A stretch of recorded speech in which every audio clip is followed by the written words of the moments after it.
Hi everyone, we're going to take a look at multi-step equations. This is a video that's meant to review a few concepts that you probably already know. We're going to be quickly going through these, but I just want to give you some reminders about how to deal with distribution within multi-step equations, how to deal with fractions, how to deal with decimals, and what we know when we are solving absolute value equations. But before we begin, let's take a quick look at what we know about the order of operations with regard to multi-step equations. We know that when we are solving equations, we are undoing the math. We are undoing the math. That means that we're using inverse operations to undo what is there.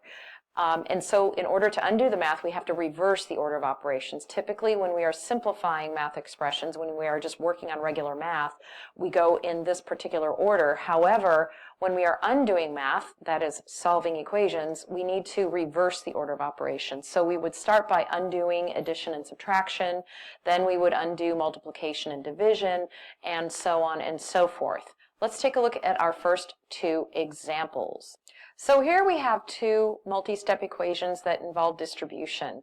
When we're looking at this first example, you can see that we will need to distribute -2 over -3 plus 6m, and we will need to distribute 5 over 6 minus 2m. When we distribute -2, we will get 6 minus 12m. Remember, it has to be multiplied with both of the terms or all of the terms inside of this binomial. When we distribute 5, we will get 30 minus 10m. The next step is to then look for like terms that we can combine on the same side of the equation. Notice I'm not undoing any math yet. I'm not trying to isolate the variable just yet. At this point, I'm still simplifying and trying to figure out what we can get to in terms of a simplified equation. So I'm going to go ahead and combine like terms.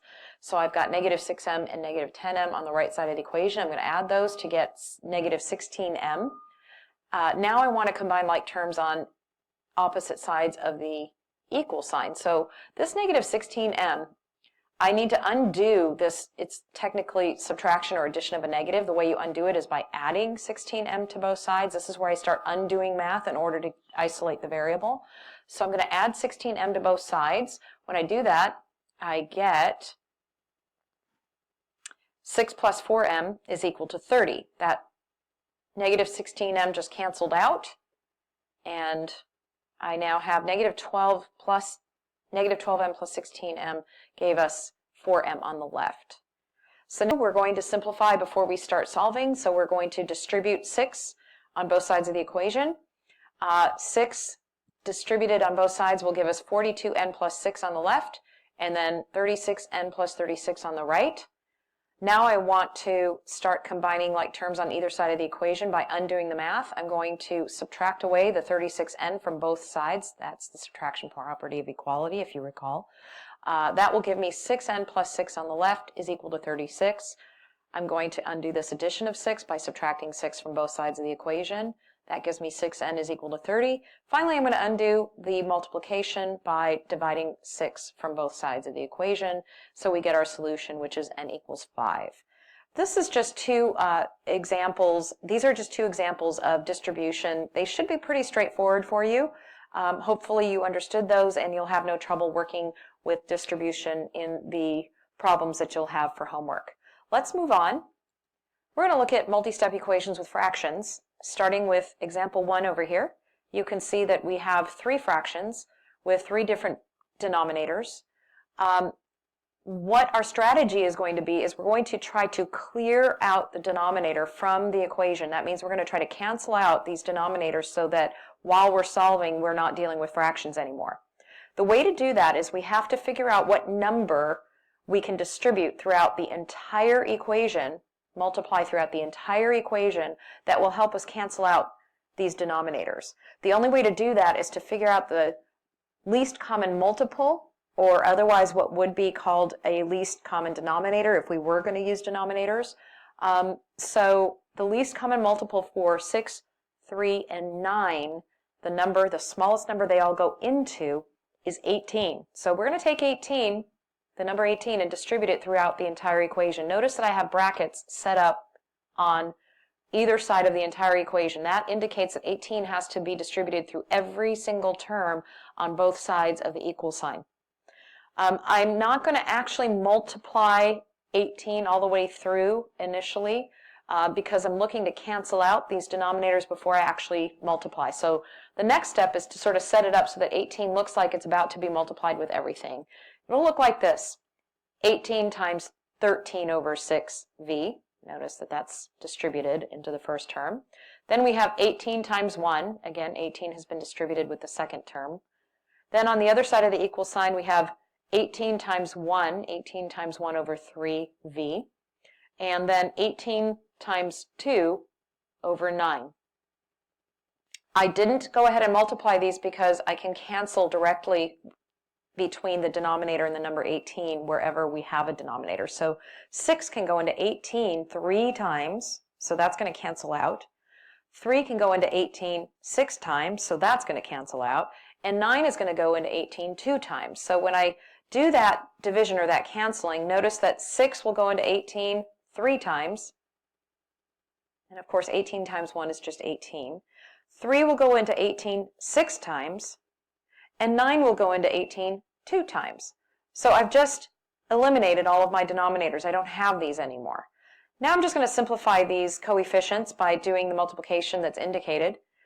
3 times 13 is 39v. 18 is still just 18. 6 times 1 is going to be 6v. And 2 times 2 is 4, so that's minus 4. Now this is simplified as much as I can possibly simplify. I can't combine any like terms on either side of the equal sign, so I'm going to start undoing the math and combining like terms on opposite sides of the equal sign. First, I'm going to subtract the 6v from both sides of the equation. That'll give me 33v plus 18 on the left. 6v is now eliminated. It's equal to negative 4. Next, I'm going to subtract 18 from both sides of the equation. So the 18 will be eliminated from the left side. I'll just have 33v is equal to negative 22. Next, I will undo the multiplication of 33 by dividing 33 from both sides of the equation. That will give me negative 22 over 33 initially, and that actually simplifies. You can divide both the numerator and denominator by the number 11. So that simplifies to the fraction negative 2/3, and that is our solution. Let's take a look at example 2. Over here, again, we have several denominators. We have the numbers 2, 6, and 12. We're going to look for the least common multiple of 2, 6, and 12. And the least common multiple, the smallest number that all of those can go into, is the number 12. So we're going to take 12 and set it up such that it will be distributed throughout the entire equation. Notice I have brackets throughout the whole, surrounding the whole equation, indicating that 12 will get distributed everywhere or into each term. In this case, I'm not going to show the intermediate step where I have 12 times 5 over 2. I'm just going to go ahead and do the canceling. So watch what happens. 2 will go into 12 6 times. So we will simply have 6 times 5p for the first term. 2 will go into 12 again 6 times. So that'll just be 6 times 1 for the second term. On the other side of the equal sign, 6 will go into 12 2 times, so we will have 2 times 1p. And then 12 goes into 12 one time, so we will just have 1 times 125. Notice that by directly canceling on each term, I have eliminated the denominators. Now I'm just going to simplify each term to make sure that I know what I have on each side of the equal sign. So this will become 30p plus 6 is equal to 2p plus 125. Now I can undo some of the math. I'm going to subtract 2p from both sides of the equal sign to get 28p plus 6 is equal to 125. I'm going to subtract 6 from both sides of the equation to get 28p equals 119. I'm going to divide by 28 on both sides of the equation to get 119 over 28. Both of these numbers are divisible by 7, so I can simplify that fraction to 17 over 4, and that is our solution. The key concept to remember is that when you are looking at denominators, you want to find the smallest number, the smallest multiple they can go into, and use that to cancel out these denominators. Let's take a look at equations with decimals in them.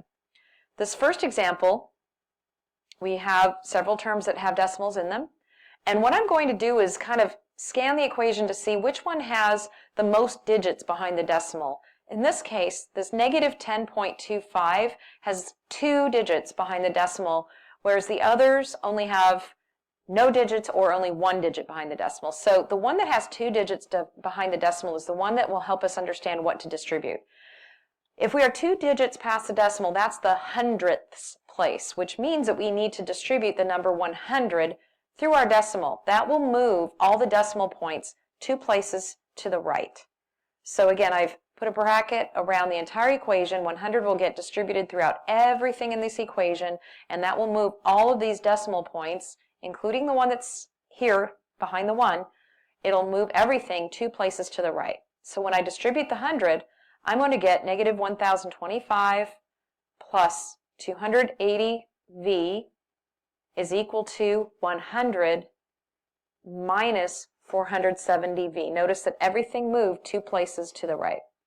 Now I'm going to start undoing math, trying to combine like terms on either side of the equal sign. So this negative 470V, I'm going to add 470V to cancel that out.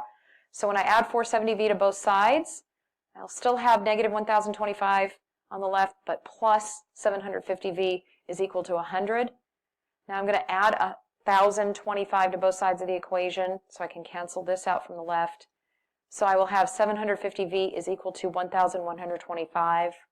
Now I'm going to divide by 750V on both sides of the equation.